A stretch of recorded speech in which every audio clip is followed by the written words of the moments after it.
Welcome to Soul Sentre, the podcast. I'm Janie Morris, and I'm so glad that you've decided to come back and listen to another great episode of Soul Sentre, the podcast, where everything that we do is all about good health, well-being, longevity, and a whole stack of other things that all round out and bring all of that information to you, because that's what we do here at Soul Centred. Now, first of all, before we get into talking to our next guest, I want to take a little moment just to thank all of you. We have been getting some incredible feedback from all of our audience about the guests that we're bringing you, the content that we're bringing you, and how what you're hearing and watching, if you're watching us on YouTube, is actually bringing something into your life that perhaps you hadn't thought of before, or that you have heard about before, but now you've got a bit more of an insight into it.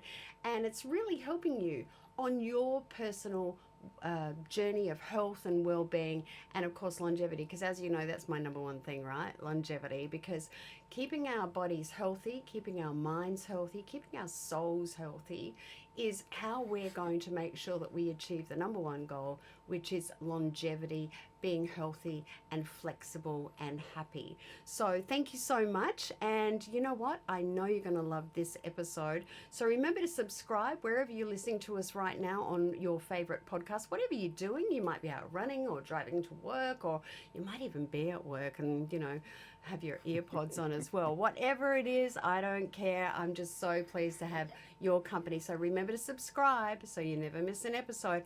And also remember to go to our website, Soul Sentre, SOULSENTR, that's Soul Sentre with an S.com, and subscribe there, and make sure that you get your free copy of our latest Soul Centred magazine, which has got a lot of great lots more articles in our space. And also my next guest is going to be featured in an upcoming issue of Soul Centred magazine, so you don't want to miss that. So make sure you subscribe, share everything that we do. My next guest is an interesting guy that I personally met recently, and I sought him out after hearing him being interviewed by Australia's Mark Burris recently. Dr. Jarrod Meerkin is the founder of an organisation called MeasureUp, which is focused on body scanning. I'm going to let him tell you all about that, because we've just had a conversation off air about the fact that I really don't understand it, but I know it's right for us. Dr. Jarrod Meerkin is an accredited exercise physiologist. He's the former National Sports Science Research Coordinator for the Australian Paralympic Committee. He was a senior, or he still is, perhaps, senior research fellow in the obesity and exercise space at QUT. He's an absolute expert in DEXA technology, and he's going to give us everything about that right now. And as I said, he's also the founder of MeasureUp, based in Sydney, Australia. Welcome to Soul Centre, the podcast. Thank you. It's great to be here. I'm so excited to have you here. We have, as I mentioned in the intro, we actually met for the first time the other day when my partner and I put ourselves in your hands at MeasureUp, and so we're going to get into that in a moment. But Dr. Jarrod, you've had such a dynamic journey so far in your career, some of which I've just talked about, from elite sports science and to obesity research, which is really interesting. What inspired your shift into body composition? Well, I've got a couple of people that I worked with at QUT when I was a research fellow there in, 2003 to 2005. That was Nuala Byrne and Andrew Hills, both down at University of Tasmania these days. Nuala being head of department down there. And they were and still are the experts in body composition and obesity, and I was just very lucky to have them as mentors and train me in that area, and I had my skills in the DEXA area, which, you know, brought us together, and it was a great relationship. And in fact, I caught up with them only 2 months ago. I went down there and we're designing a little research study together. But it was both Nuala and Andrew that really, I suppose, lit that fire in that area, because we We had a number of studies, and each of them involved, DEXA and resting metabolic rate measurements and VO2 max measurements. And every time someone got off the DEXA bed and I went through their results with them, they would go, "Oh, wow, this is great. Where can I get that done?" And my answer was, "Here." That's about it. Nowhere. It's a research tool. They're bloody expensive, and the technology really has stayed the same. The only thing that's changed between the tech I used on a DEXA in 2003 to today is the scan speed. In fact, the first DEXA I used was back in 1992 for my master's research work back then, and down in Wollongong, and that was using it to look specifically at bone density of the hip and spine. And I did a little research project back then on whether a 12-week running program could actually make changes to bone density of people that were previously sedentary, and I took them through a 12-week running program. But alas, there was no change in bone density over that period of time. But that led really to my, love of DEXA and learning how to use it and learning what all the numbers meant. And I started Body Composition Australia back in 2006 in a little shop in Westfield in Bondi Junction. And I tell you what, I was really good at DEXA and really good at explaining the results, but I was really crap at business and sales. You can't be good at everything. That's right, and Dr. that's where Jarrod. I'll make a correction. I had a very early adopter to the business, a gentleman called Sasha Levitt, who is now my business partner, and we set up MeasureUp together. He knew sales. He was a real estate agent with a very big appetite for health and fitness, and has been, training, I think, since it was like 14.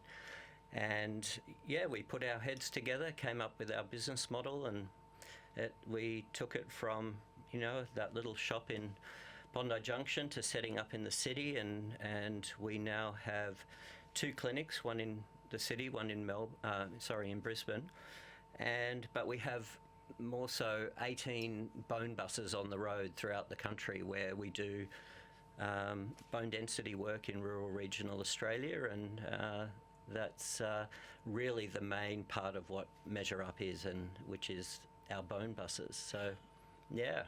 Well, let's just go back a bit then, because I really want to. I'd like to dive into bone density because, especially.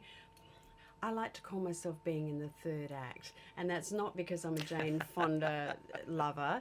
I have been saying that for many, many years. I'm a woman over 60, and I understand and appreciate that, my mission of longevity and living until, I'm 100 years of age, well and fit and flexible, has a lot to do with bone structure. As well. And bone health, absolutely, and bone health. So before we deep dive into that, when I mentioned in the introduction, Jarrod, that you've also worked with elite athletes, quite extensively as well, was the technology that you're an expert at and that you're heavily involved in now used then when you were working with the elite athletes, and I know you still do, and how much of a role does it play in what they're putting together as far as their training programs is concerned?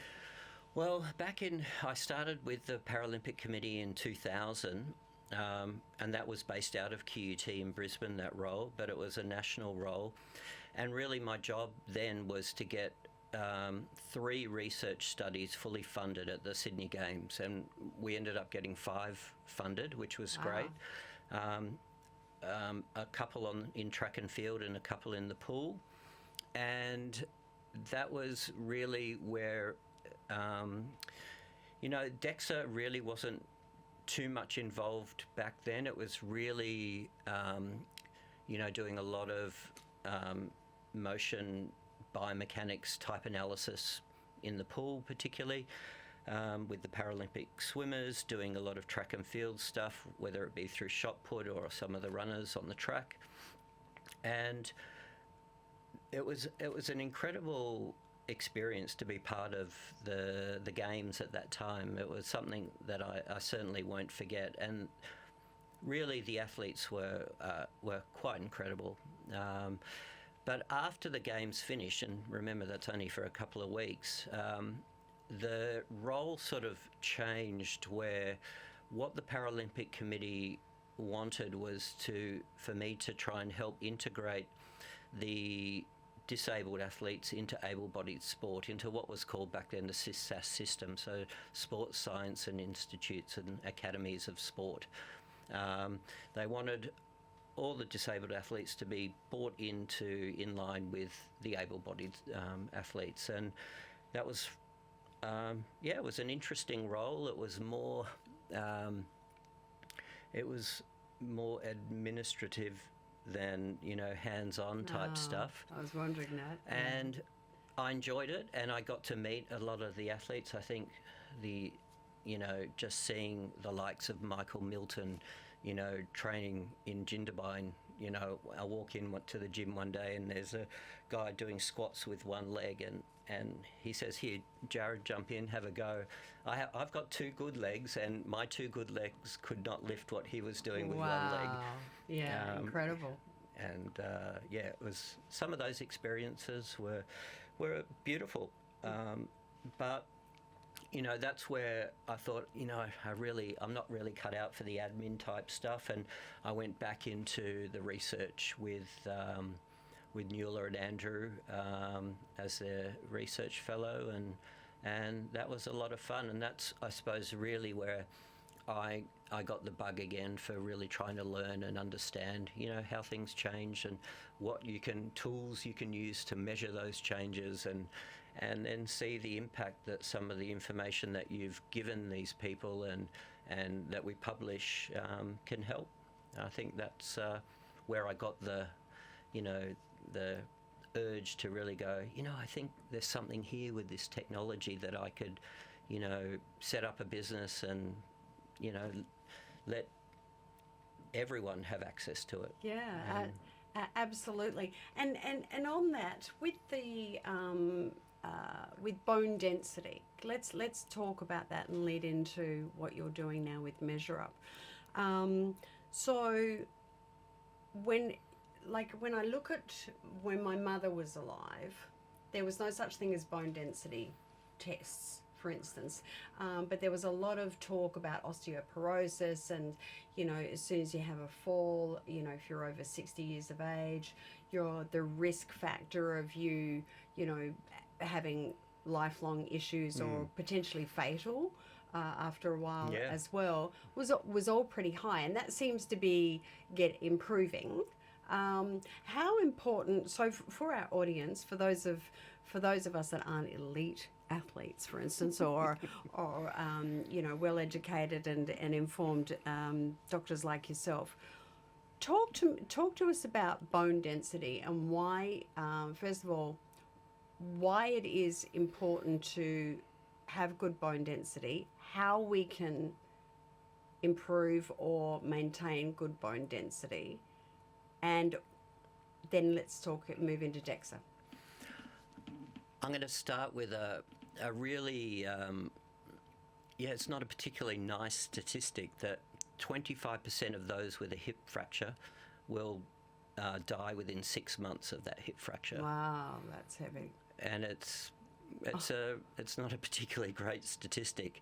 I think that's where we can highlight the importance of bone health and bone density.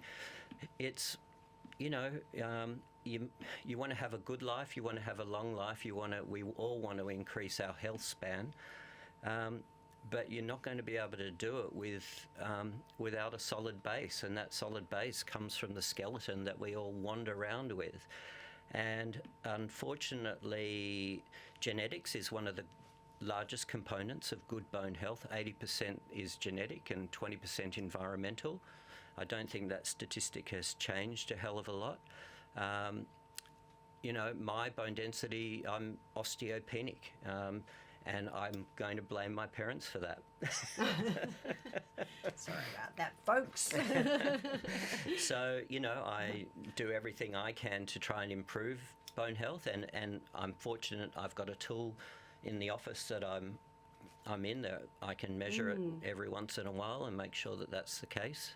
But what do we do to really improve bone health? And it really comes down to, I think, diet and exercise. And I think one of the key studies recently, or that's been shown most recently, is Belinda Beck's Lift More study that showed that, over the long term, over 12 months, bone density can increase in postmenopausal women, in older women,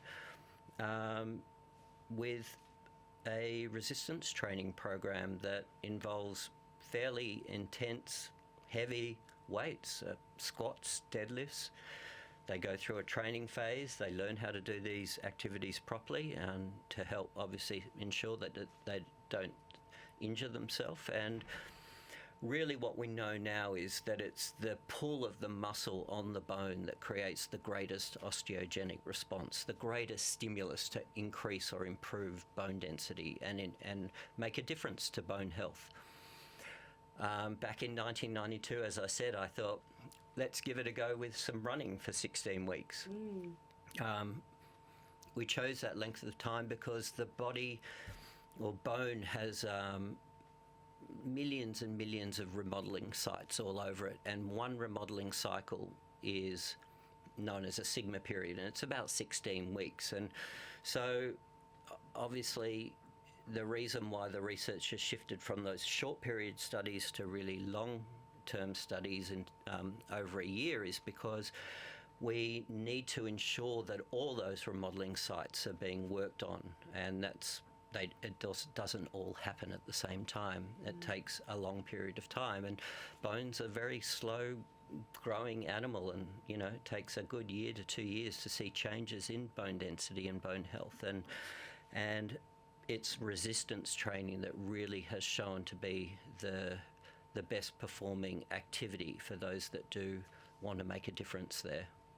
So with the as I mentioned in the introduction, I went to MeasureUp in Sydney, Australia last week and succumbed to all the testing. It's not that bad, folks. But the a couple of things that I found were really surprising, and I'd like to really talk about this, is that in the scan and the reports that we were shown, I was actually not expecting some of the things that I did see, which I thought was even better. For instance, when the scan came through, yes, I saw my bones, and I have to admit, I was looking closely at those bones and seeing if there was any rheumatoid arthritis anywhere, or any, I've got a bit of a dicky hip at the moment, and I was wondering, is my hip out? But it all was okay. But then, of course, it's got the red lines for the muscle. Yes. Lean muscle. And then it's got the yellow for the fat. It's a beautiful picture, isn't it? Yeah. Well, it depends on who the photographs of, the scans of. No, but so it was interesting to me, Jarrod, because I've been very focused on doing a lot of exercise, including strength training, resistance training, and running. I am 65. I'm in my 66th year now, because I've got a big target of doing the New York Marathon next year in 2026. Amazing. Yes, I'm giving myself a little bit of leeway, like 18 months or whatever, to get there. However, I was disappointed on the scan because I thought I was going to have all this muscle. I'm only 5'3" or something, or I think Rachel said, no, you're 5'4", Janie. But I actually thought that I would have a lot more muscle on me, and so it was a very surprising result in that. Do you get like athletes coming through, or I'm not saying I'm putting myself in that category, but athletes coming through, or any clients coming through that get those sort of surprises that their DEXA scan picks up that they wouldn't have thought would be the case? Yeah, it's an interesting question, because really what's important is you. It's the individual, and I think I would really stress that. That's what I think is most important about the DEXA, is that we've got all these norms. You can compare yourself to the normative data with body fat percentage or lean tissue mass or fat mass. But really, when it comes down to it, it's you, and you've got a goal of the New York Marathon, and maybe part of that goal is to just maintain your lean tissue mass over the course of your training, get stronger through, improvements in neural stimulus of the musculature, through strength work, and not necessarily making yourself heavier with an increase in lean mass. You might also have a goal of, okay, if I want to make myself a little bit lighter on my feet, I could lose some fat mass, and that might be 1 kilo or 2 kilos. I'm not sure. But it's that individual information that really relates to you that's important. I can tell you that most women should have a lean tissue mass of around 40 kilos. It'll be anywhere from 35 to 45 kilos for probably 90% of women. And that's really not so much even age dependent. And I can tell you that most women have a fat mass of 20 to 25 kilos. And if it is there, that's great. That's probably where it should be. If it's 15 to 20 kilos, they're doing incredibly well. If it's 5 to 15 kilos, that's where you might say, well, that's, you're in a category where most elite performers sit, where figure shapers sit on stage before a competition, which might be at 5 kilos, and then they go to 8 or 9 or 10 kilos of fat mass 3 weeks after the competition, because their body just returns back to normal, where it's happy sitting. I can tell you that most males will have a lean tissue mass of somewhere between 60 and 70 kilos. Very interestingly, when I see males with a lean tissue mass of 50 to 55 kilos, many of them have issues with their bone health. Oh, wow. Really? Yeah. That's surprising.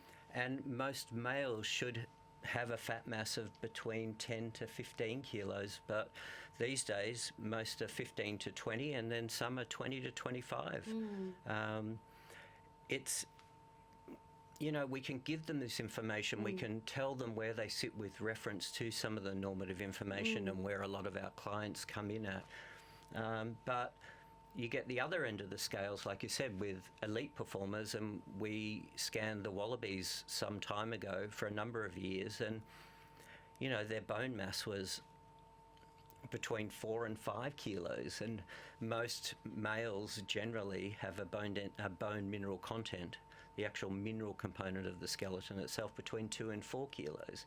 These guys are way up there, and their lean tissue mass is 80 plus kilos, not 60 to 70. So these elite performers are really in a different category, and I suppose to try and compare yourself to that, probably not a great thing to do. It's interesting. Yeah. It's kind of fun. Yeah. It's and they're machines after all. Like, you just their job is what they do. You come up against them, and that's a brick wall. Yeah, their job is eating, drinking, breathing, training, and playing sport. So on that, with would it be safe to say, and this is one of the great things that happened when we came into MeasureUp, was once the scans, the DEXA scan, we'll talk about that first, the DEXA scan was done and what have you, Rachel, your amazing assistant, went through everything on that, and so that really is a benchmark for me now, for anybody that does it, isn't it? So how often would you recommend then that people come back and have another scan to see if they've got specific goals, or just to see how they're going, basically? Well, I think you said it. If you have a specific goal, then that goal might be, I want to be X, Y, and Z in a year, so we might see you in 12 months' time. You might be sent in by your personal trainer and have a periodized program that is changing every 12 weeks. So we would see you in 12 weeks' time, and that would be the minimum. We personally don't like to see anyone for at least 12 weeks. Changing composition's not easy, and 12 weeks of compositional change is what we feel is a good amount of time. So 3 to 4 times a year you might come in for a scan. It might be a once a year checkup to make sure the lean tissue mass isn't changing. For example, one of the real I suppose buzzwords these days is sarcopenia, Yes. or the loss of muscle tissue with age. And I can't tell you the number of people now that are 60 plus that are coming in coming in for an oil change checkup on the year, going, I'm back again. I want to make sure that my muscle tissue hasn't changed. I've been doing my weight training. I've been, swimming, or I, do whatever. And I want to make sure that it hasn't changed. Now let's stay with that, because that's really important, because the other buzzword is protein. Yes. Okay. And what I find absolutely confusing, and I'm sure many of our audience do as well, is the different percentages that we all get told based on our age, our height, our activity levels, of how much protein we should have in a day. So I think it's 120 something grams of protein. I've been told is how many I'm supposed to have a day. But I have a shake a day, Jarrod. Yeah. Okay, so I'm a shake a day girl. I'm intermittent faster. Not just by habit, nothing else. But so at 11 o'clock I'll break it after I've had a workout, and I'll have a shake. So that's roughly about 34 to 36 grams of protein. Good. To get the rest, nearly 100 grams of protein. It's bloody hard. Help us out.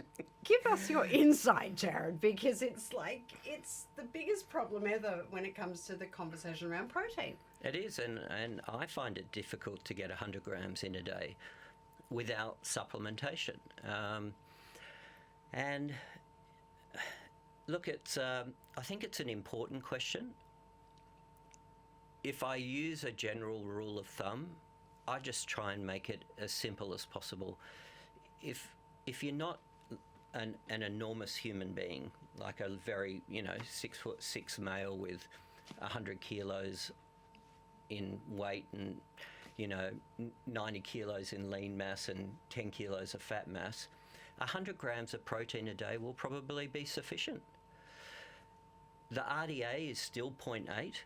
You get a lot of dietitians around the country still telling you that you get your 0.8 grams per kilo in per day, and you'll be fine. So let's just make it easy. Let's say it's 1 gram per kilo. So for me, that's 65 grams of protein. It's not enough. I don't think it's enough. I'm always trying to at least get 100 grams of protein in per day. And if it goes up a bit from there, great. I'll try and always have that protein primarily after my training, which is in the morning for me. And then I'll at least try and get 30 grams per meal on top of that as well. Sometimes it's more, an easy rule of thumb that I like to use is for every 100 grams of beef, chicken or fish, there's about 25 grams of protein in there. But you've got to eat a lot of There you go. steak so to get 400 grams of that's a 400 gram steak a day just to get 100 grams of protein. Right. That's why it's so hard. Yeah. So you break that down. You might need to supplement, or I use those yogurts with I think it's called Perform. Right. Yeah. And as I said to you, I sculled a Muscle Chef 35 gram shake before I came over here because I wasn't going to have lunch. So it was easy. And so I'm just trying to get it in. So today for me, I'm at pretty much 55 grams. Right. As of 2 o'clock. Yeah. And, I'm going to probably go home. I might have a shake and then I'll have 200 grams of beef, chicken or fish for dinner.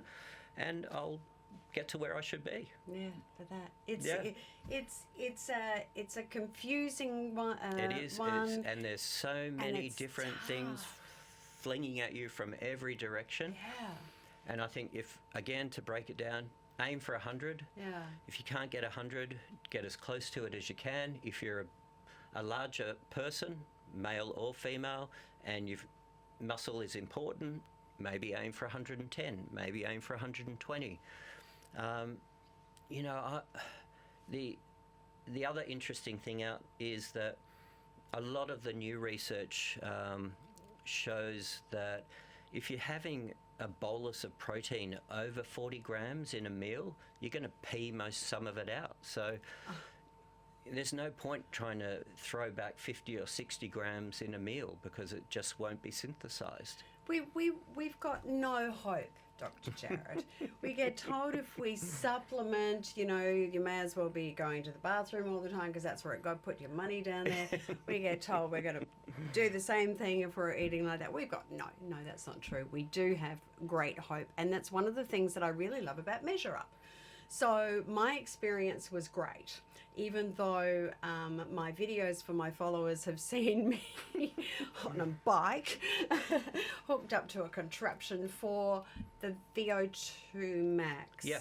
Okay, so the VO2 max stress test, can you give us a quick little insight about Easy. that, please? Yes. So VO2 max is the maximum amount of oxygen that you use during an incremental exercise stress test, basically. And when that plateaus, that's where we can determine what the maximal volume of oxygen is that you use Right. at the highest workload that you can perform at. Right. And why is that important? Look, to know. Yeah, VO2 max is back in in the academies and institutes to sport, and even today, it's important because it's a great test for an athlete as a measure of fitness. When you add all the epidemiological research into that, it becomes a great test as a predictor of longevity. Oh, really? And how? What? It's how a does good that question. slot in? Yeah. The more we exercise, the greater, the more oxygen that you can use at a higher workload, Right. and the fitter you are, and the greater your lung volume, and the more oxygen that you can get into the lungs and circulated through the body, the greater chance that you have that you're going to be able to combat a lot of these chronic diseases. So it's where its link is and its relationship with chronic disease, where the relationship forms between VO2 max and longevity.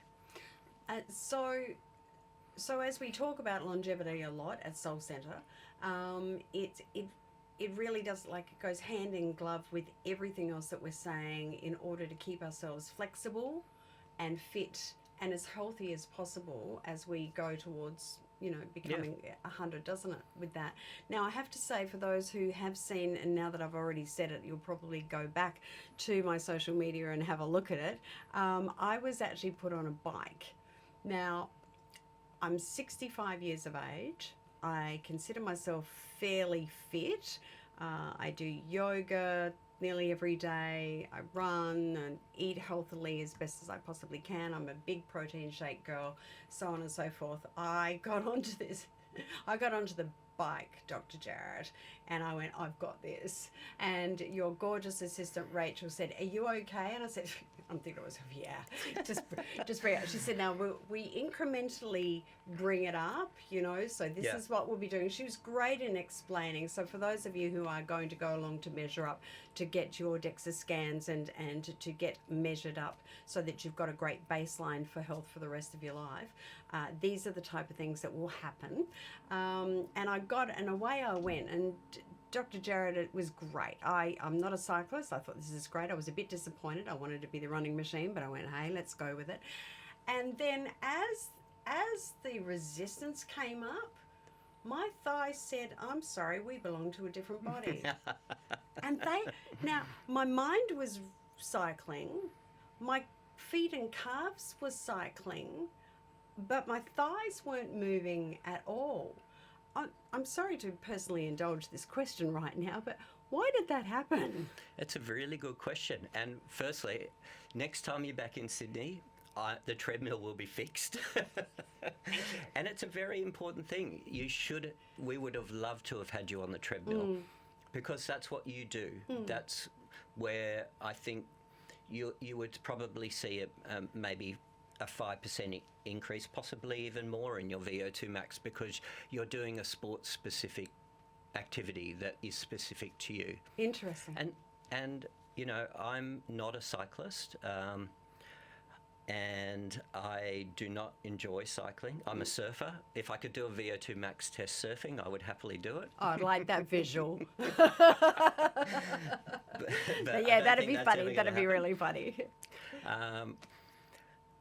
Something called muscle fatigue, and particularly the lactic acid buildup in your quadriceps and hamstring musculature was the reason for the difficulty that you had once the watts started to increase on your test. So if we go back a step, you'll cycle at a set cadence, usually 60 or 70, where you're comfortable, revolutions per minute, and then we'll start you at maybe 100 watts, and then incrementally, or probably 50 actually, we'll start you and then incrementally increase the wattage by 25 watts every minute until you reach what we term volutional exhaustion. I suspect what happened with you is that your legs became exhausted before your lungs. I haven't been cycling that long, Dr. Jarrod. I suspect that if you were on the treadmill, you would have had it would have been a more useful test for you than using a bike. Yeah, thank you. I'll go for the treadmill in 3 months' time. Dr. Jarrod, can you give us an overview of MeasureUp right now and why it would be really well advised for our audience to make an appointment and come and get it all done at MeasureUp? So as I said, we have two sides to the business. We have the bone buses, which are large motorhomes with a bone density or a DEXA in the back of them. We specifically do and specialise in rural regional bone density work. We work with a couple of thousand medical practices around the country, and we have been doing that since 2009, and we hope to hit a target of 109,000 scans this year. And it's a great service. It's a great service to the community, and for those that don't have a DEXA. The other side of the business is our health and fitness or wellness side, and that longevity arm, and that's where we have the clinics in Brisbane and Sydney, and we do the body composition tests. So we look at muscle, bone and fat tissue down to 1/10 of a gram. The DEXA then we can divide you up into your arms, legs and trunk, so we get a really good look at perhaps muscle symmetry.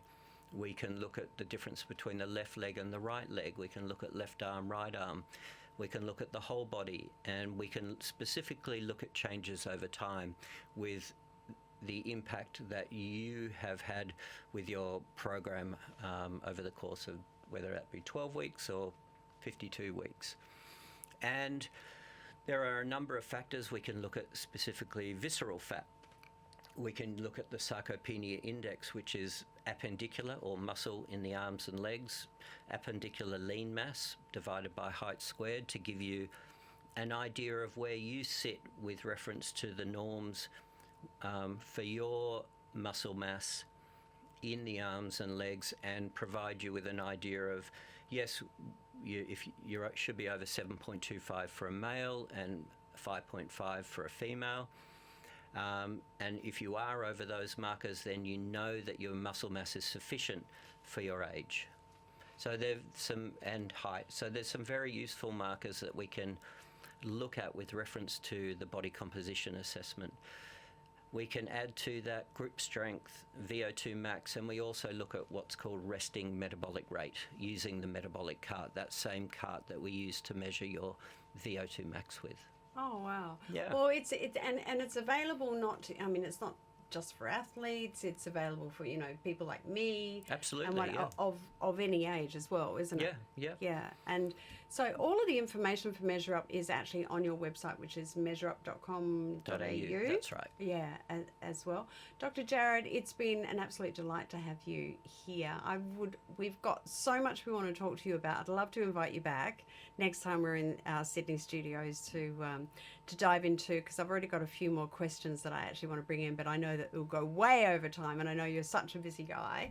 But thank you so much for coming in. You're most welcome. Yeah, it's been great to be here and share what we do with you and your audience. Yeah, thank you so much. And I don't know if I'm looking forward to the next VO to X, whatever we call it, but it will be fun. But yeah, look, thank you so much, Dr. Jarrod Meerkin, for coming in and sharing all of that. And MeasureUp is a great organisation in Brisbane and Sydney, and as you say, all those buses as well, and such an important component for all of us who are looking at good health, well-being and longevity for our personal health journey. So thank you so much for joining us. Pleasure. And thank you for listening again to Soul Centred, the podcast. I know that you've enjoyed this podcast, and I would love for you to make sure that you share this with. You might have thought of some people in your life that would benefit from what Dr. Jarrod's been sharing with us today. And if you have thought of somebody, then you know what to do. Share this podcast wherever you're listening to it, wherever you are right now, at work or running or cleaning at home or whatever you're doing. Make sure you share right away so that you don't forget on that. But also subscribe, because you never want to miss out on any of our episodes at Soul Centred, the podcast.